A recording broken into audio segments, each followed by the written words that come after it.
All set? All right. Hey guys, it's Jacqui Heinrich coming to you from the briefing room rather than outside where we normally do these things because it's, 20 degrees out? Actually, I'm going to check. Oh, excuse me, 29 degrees out.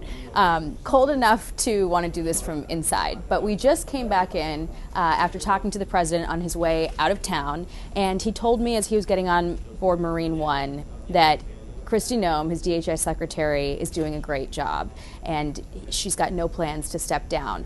Now, this is news because just yesterday there were reports that he met with Noem and her deputy, Corey Lewandowski, in the Oval Office for nearly 2 hours amid this strategy shift in the handling of ICE in Minnesota.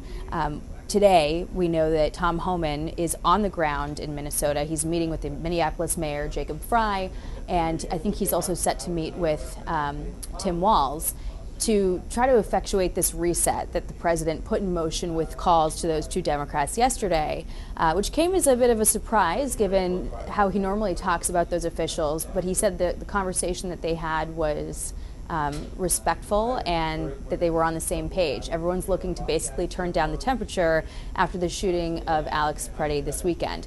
Tom Homan, who is going now to Minnesota to sort of oversee operations on the ground, brings with him a lot of law enforcement experience and institutional credibility.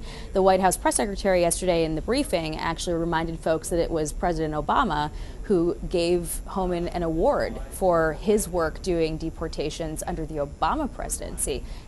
You can let this guy get out the door. Sorry. Go ahead. You're all set. Oh, okay. Let me get out of your way. You can be in my shot. This is a public room. Anyway, we'll move out of the way. So anyway, Tom Homan brings a lot of institutional credibility and is well liked by the sort of rank and file officers who we've been reporting felt uneasy with some of the snap statements that came out immediately after the shooting, specifically from DHS leadership, making the claim that Alex Preddy intended to massacre law enforcement, being very quick to label him a domestic terrorist, statements that DHS is still being asked about today, and did not address head on, but congressional Democrats are going to make a thing out of it.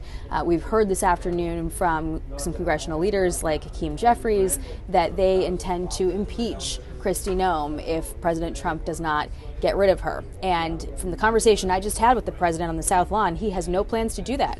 He's happy with her performance. He reflected on her contributions securing the border and sort of harkened back to the dynamic at the border when he came into office with the millions of people who had come across. He listed off all of the different types of criminals that he said were allowed to flow freely into the country and that the border has now been closed. He's for that and saying people forget about those kinds of contributions. He said he's happy with her right now, but he has certainly tapped Tom Homan to effectuate a change in tone, in posture. We saw Greg Bovino, the commander of DHS, who had been elevated to this commander-at-large role, leave that position. The position was effectively dissolved, and he's returning to his Border Patrol sector in California, where he's expected to finish out his time working for that agency. But it is a change, and we've not yet heard the president articulate why that change was made, but when he was asked about Kristi and whether he's happy with her, he had nothing but good things to say. So we're continuing to watch this today, and we'll hear from the president later on this afternoon. He's giving remarks on the economy in Iowa, and he might talk to reporters again on the plane. So that's the update from the briefing room, where it is warmer than outside, and I will see you on TV.